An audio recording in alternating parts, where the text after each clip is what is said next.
Breaking news చూస్తున్నాం. AP మంత్రులకు కొత్త శాఖలైతే కేటాయించిన సందర్భాలు నెలకొన్నాయి. పవన్ కు పంచాయతీరాజ్, గ్రామీణాభివృద్ధి, పర్యావరణం, అటవీ శాఖతో పాటు అదేవిధంగా లోకేష్ కు ఐటీ శాఖతో పాటు హెచ్ఆర్డీ శాఖలను కేటాయించారు. మొన్న ప్రమాణం స్వీకారం చేశారు మంత్రులంతా. వారికి కొత్తగా కొంతమందికి శాఖలనైతే కేటాయించిన బ్రేకింగ్ న్యూస్ మనం చూస్తున్నాం. పవన్ కళ్యాణ్ కు పంచాయతీరాజ్ శాఖను కేటాయించారు, గ్రామీణాభివృద్ధి శాఖను కేటాయించారు. అదేవిధంగా అటవీ శాఖలు కూడా పవన్ కళ్యాణ్ కి కేటాయించిన సందర్భాలు నెలకొన్నాయి. ఇక ఆయా శాఖల్లో పవన్ ఏ విధంగా ముందుకు వెళ్తారనేది చూడాలి. అదేవిధంగా లోకేష్ కు ఐటీ శాఖతో పాటు హెచ్ఆర్డీ. గతంలో కూడా లోకేష్ ఐటీ శాఖను నిర్వహించారు. ఇప్పుడు కూడా ఐటీ శాఖ రెండోసారి నిర్వహించబోతున్నారు. మనం ముందుగానే అనుకున్నాము పవన్ కళ్యాణ్ కు లేదా అనితకు హోంశాఖను కేటాయించే అవకాశాలున్నాయి మెండుగా అనుకున్నాము. సో అదే జరిగింది. పవన్ కళ్యాణ్ కు పంచాయతీరాజ్ శాఖను అప్పగించారు. ఇక అనితకు హోంశాఖను కేటాయించారు. అచ్చెన్నాయుడుకు వ్యవసాయం, సహకారం శాఖలను కేటాయించారు. కొల్లు రవీంద్రకు గనులు, ఎక్సైజ్ శాఖలు కేటాయించారు ఏపీ సీఎం. అదేవిధంగా నాదెండ్ల మనోహర్ కు పౌర సరఫరాల శాఖను కేటాయించారు. ఇక పలువురు మంత్రులు ఆయా శాఖల బాధ్యతలు కూడా నిర్వహించబోతున్నారు. ఏపీ మంత్రులుగా ప్రమాణ స్వీకారం చేసిన కొంతమందికి ఒక ముఖ్యమైన శాఖల కేటాయింపు అయితే జరిగింది. పవన్ కు పంచాయతీరాజ్, పర్యావరణం, లోకేష్ కు ఐటీ శాఖతో పాటు హెచ్ఆర్డీ శాఖలను కేటాయించారు. అదేవిధంగా మరికొంతమందికి కూడా శాఖల కేటాయింపు జరిగింది. అనితకు హోంశాఖను కేటాయించిన సందర్భాలు నెలకొన్నాయి. ముందుగానే మనం అనుకున్నాము పవన్ కళ్యాణ్ కు హోంశాఖ, పంచాయతీరాజ్ లేదా సినిమాటోగ్రఫీ ఈ విధంగా కొన్ని శాఖలు కేటాయిస్తారు అని అనుకున్నాము. లేదు అంటే పవన్ కళ్యాణ్ కి హోం కాకపోయినా కూడా అనితకు హోం శాఖ కేటాయించే అవకాశాలు ఉంటాయి అనుకున్నాము. సో అదేవిధంగా ఏ విధంగా అయితే మనం చెప్పుకున్నామో అనితకు హోంశాఖ కేటాయించారు. నాదెండ్ల మనోహర్ కు పౌర సరఫరాల శాఖను కేటాయించారు. సత్యకుమార్ కు వైద్య ఆరోగ్య శాఖను కేటాయింపులైతే జరిగిపోయాయి. నిమ్మల రామానాయుడుకు జలవనరుల శాఖను కేటాయించారు.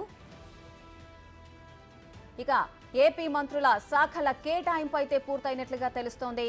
పలువురు మంత్రులుగా ప్రమాణ స్వీకారం చేశారు. ఆ మంత్రులందరికీ కూడా కొత్త శాఖలను కేటాయించిన సందర్భాలు నెలకొన్నాయి. లోకేష్ కు ఐటీ శాఖతో పాటు హెచ్ఆర్డీ శాఖను కేటాయించారు. గతంలో కూడా లోకేష్ ఐటీ శాఖ మంత్రిగా పనిచేశారు. ఇప్పుడు రెండవసారి ఐటీ శాఖ మంత్రిగా పనిచేయబోతున్నారు. అనితకు హోంశాఖను కేటాయించారు. నారాయణకు మున్సిపల్, పట్టణాభివృద్ధి శాఖను కేటాయించిన సందర్భాలు నెలకొన్నాయి. ఇక అచ్చెన్నాయుడుకు వ్యవసాయం, సహకారం ఈ రెండు శాఖలను అచ్చెన్నాయుడికి కేటాయించారు. కొల్లు రవీంద్రకు గనులు, ఎక్సైజ్ శాఖలు కేటాయించారు.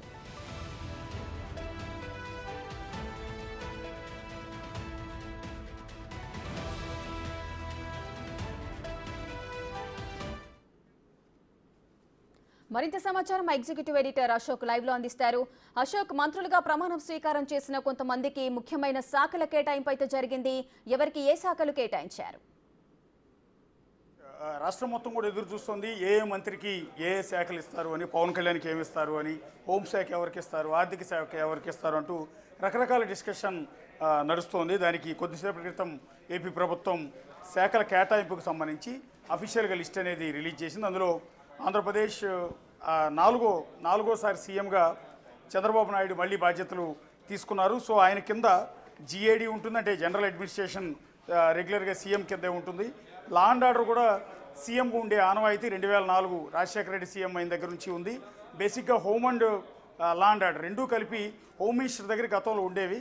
కానీ ఆ తర్వాత అంటే 2004 తర్వాత రాజశేఖర రెడ్డి దాన్ని డివిజన్ చేసి హోమ్ మినిస్టర్ని ఒకరికి, లా అండ్ ఆర్డర్ని మాత్రం ఆనవాయితీగా సీఎం దగ్గరే పెట్టుకుంటారు. సో హోంశాఖకు మాత్రమే సపరేట్ మంత్రిని పెడతారు. అందులో భాగంగా ఇక్కడ చంద్రబాబు నాయుడికి జిఏడితో పాటు లా అండ్ ఆర్డర్ తీసుకున్నారు.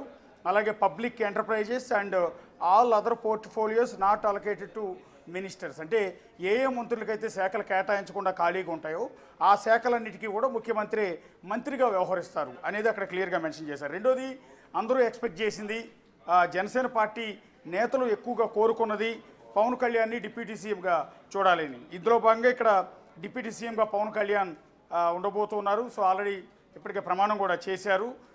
గతంలో అంటే జగన్ సర్కార్లో 5 డిప్యూటీ సీఎంలు ఉన్నారు.